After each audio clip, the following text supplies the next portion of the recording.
ఏమిదో ఈ వింత, ఏమిదో ఈ బాధ, ఏమిదో ఈ కష్టపడి, ఏంటో ఈ నిందలో, ఏందో ఈ పోరాటం. నా కుటుంబాన్ని ఎవరు విడిపిస్తారు? నా కుమారుడిని ఎవరు విడిపిస్తారు? నా కూతుర్ని ఎవరు విడిపిస్తారు? నాకున్న ఈ అనారోగ్యం నుంచి ఎవరు విడిపిస్తారు? నాకున్న ఈ బాధ నుంచి ఎవరు విడిపిస్తారు? నా సమస్యకు విరుగుడు లేదా? నా బంధువుల్ని విడిపించేవాళ్ళు లేడా? నా సోదరుని విడిపించేవాళ్ళు లేడని ఒకవేళ ఈ రాత్రికాల సమయంలో నీవు కనుక బాధలో ఉంటే, నా దేవుడు నీ కొరకు దిగి వచ్చాడు.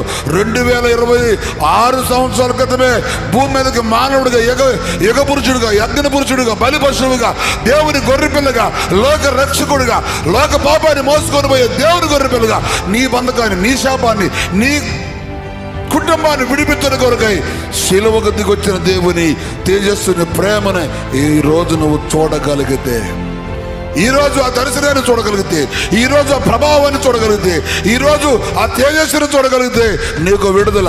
ఈరోజు ఆ వాక్యకి లోబడితే నీకు నెమ్మది, నీ కుటుంబం విడిపించబడ్డానికి ఒక ఆయుధముగా నువ్వు మారుతావు.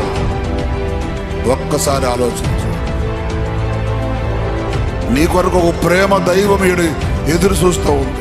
ఇదిగో ఆయన చేతుల్లో ఉన్న గాయాలు నేను పీలుస్తా ఉన్నాయి, ఆయన కాళ్ళల్లో కూర్చబడిన గాయాలు నేను పీలుస్తా ఉన్నాయి. ఆ ఒంటి నిండా రక్తపు ధారలైపోయి, మాంసం ముద్ద అయిపోయిన ఆ దేవుని ప్రేమ ప్రభావం నిన్ను, నీ కుటుంబాన్ని బంధకముల నుంచి, శాపముల నుంచి, అంధకారముల నుంచి విడిపించుటకు పిలుస్తా ఉన్నది.